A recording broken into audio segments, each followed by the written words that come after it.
things really are too good to be true, right? Like that message in your inbox announcing that you have won the all-expense-paid Caribbean cruise and all you have to do is call this number right now. Or the promise that a brand new product will whiten teeth or clear up skin or reduce all those wrinkles in just 7 days. We may be people of faith, but some possibilities are just too good, too outrageous to be believed. It seems that's how Sarah felt about her guest's outlandish promise. I will return a year from now and Sarah will have a son, he said. Now let's be clear. At the time, Sarah was 99 years old. Admittedly, she was a healthy 99, adept enough to have whipped up a feast for 3 unexpected visitors with no notice. But then, all the characters in the book of Genesis are a little superhuman. Have you noticed? They are the heroes and the heroines of our faith, kind of iconic figures attributed with extraordinary gifts, faith and wisdom, and yes, longevity. There's a reason for this. Biblical scholars now suggest that these ancient stories were first written down during the Babylonian exile, around 580 BCE. A traumatic time in the history of the Israelites when they had been conquered by the Babylonians. Their temple had been destroyed. The people had been banished from their homes in Jerusalem and scattered across the land. And so the origin stories in the book of Genesis would have served to anchor the Israelites at a time of profound identity crisis, to remind them of who and whose they were, God's chosen people, inheritors of a promise that God had made to their ancestors, that God would remain steadfast. And so those ancestors were portrayed with oversized gifts, larger than life, the better to instruct and inspire a dislocated people. So Sarah was a spry 99 years old. Still, as the text makes note, she was well beyond her childbearing years, well past hot flashes and night sweats, so that the very idea of conceiving, maybe even the very idea of engaging in the kind of antics that lead to conceiving, sent her into gales of unbelieving laughter. And the visitor, who may well have been God, overheard her chortling away behind the tent flap and asked somewhat rhetorically, "What's so funny? Is anything too wonderful for God?" Sarah's implied answer is yes. Yeah. Some things are too wonderful, too outrageous, even for the Most High. The visitor's response to Sarah's laughter is sometimes read as a reprimand, a kind of, how could you doubt God, divine and all-powerful creator? And Sarah and Abraham may have demurred in the face of that question, may have conceded that yes, of course, God is, well, God, and surely capable of anything, but blind faith notwithstanding, all the evidence suggested otherwise. And that's all they had to go on, really. The lives they were living. Look around and what did they see? Barrenness. Barrenness to match the landscape. 25 years worth of data that suggested they could not possibly become parents in the usual way. That's right, 25 years. Now, this is a detail you could easily miss if all you had to go on were the two passages that Ari read for us this morning. So let me fill you in. 25 years before this encounter at Mamre, Sarai and Abram, the names they had before God changed them, were living out their lives in a place called Haran. And we can assume they'd had as much bother and as much contentment as the next couple. And then one day God showed up and told them to pack up their tent, gather their belongings, and leave their country to follow God to some undisclosed location. God, it seems, had something in mind for them. All of the families of the earth shall be blessed through you, God said.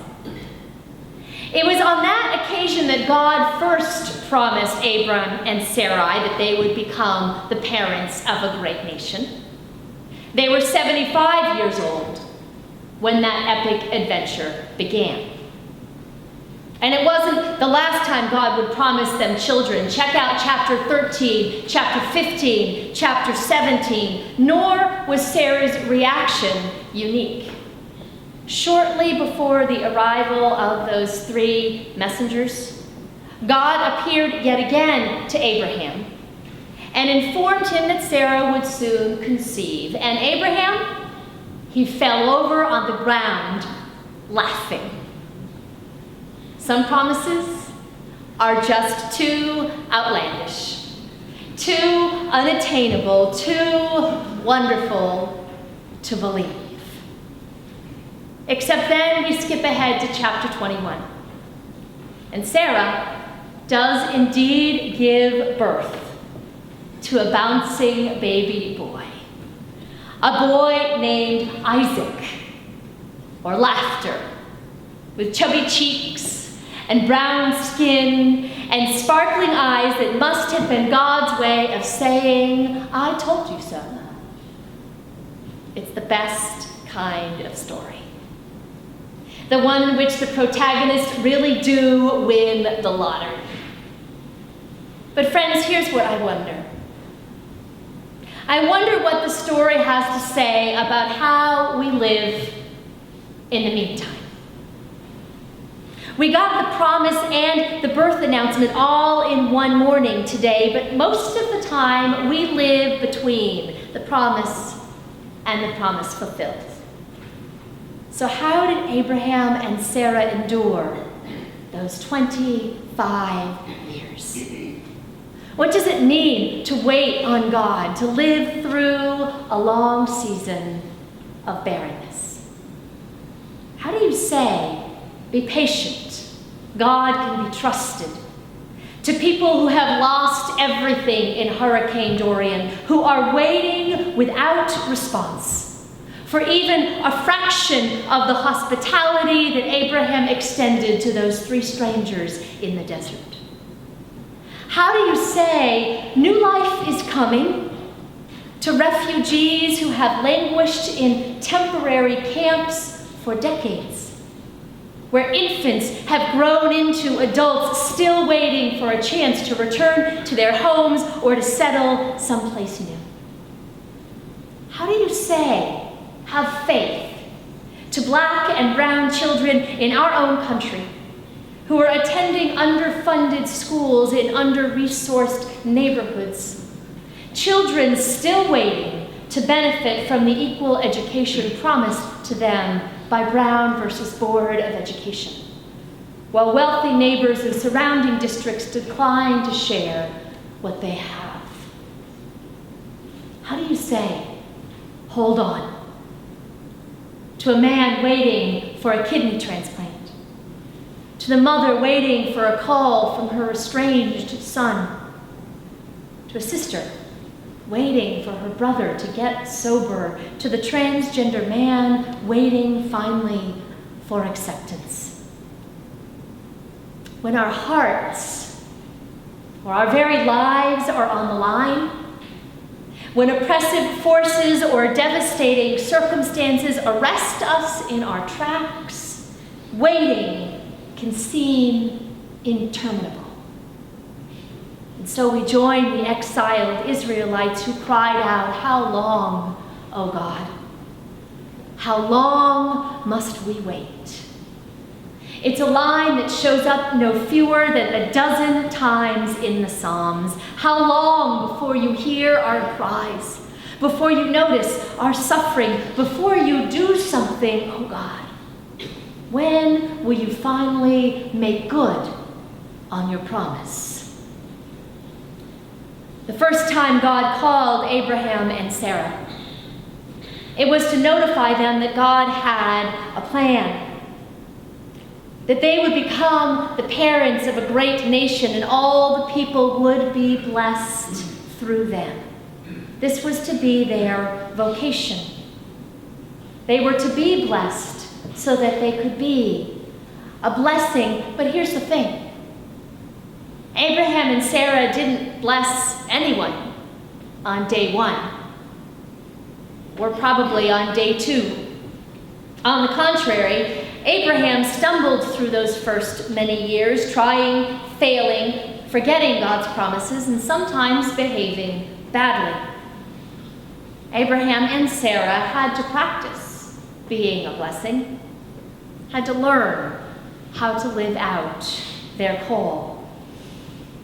And I suspect this is true for all of us. To be clear, I am not suggesting that God makes us wait for the purpose of teaching a lesson, or actively withholds what we most desperately need. I am suggesting that there's a way to live through those unavoidable waiting times, a way that was modeled by God in those encounters with Abraham and Sarah. And it involves an exercise of the imagination, a leaning into the new life that is not yet evident, a living as if we could, in fact, give it birth. This is what all the best innovators do, all the most determined change agents. They look ahead and they paint a picture of the world in which we want to live, and then they ask, how do we get there? It's what the fierce-hearted 16-year-old Greta Thunberg is still doing, as she confronts global decision-makers with a demand that they do something to reverse climate change. That one single teenager could get the world's attention and turn the tide on global crisis seems an outlandish proposition. Way too good to be true. But that didn't stop Greta. She went on strike, walked out of her school, and eventually walked right up to the United Nations Secretary General, held him in her steely gaze, and asked, what is the point of going to school if we don't have a future? And now GQ has named her Change Agent of the Year. This is the kind of bold imagining that the visitor was encouraging Abraham and Sarah to do when he asked, is there anything too wonderful for God? It's the same imagining that God asks of each of us. It is the invitation to live as if people will listen, as if healing can happen, as if the steps we take will make a difference, as if nothing were too good, too outlandish, too wonderful for God. It is the invitation to learn to laugh, not at the impossibility of a world made new, but out of giddy anticipation.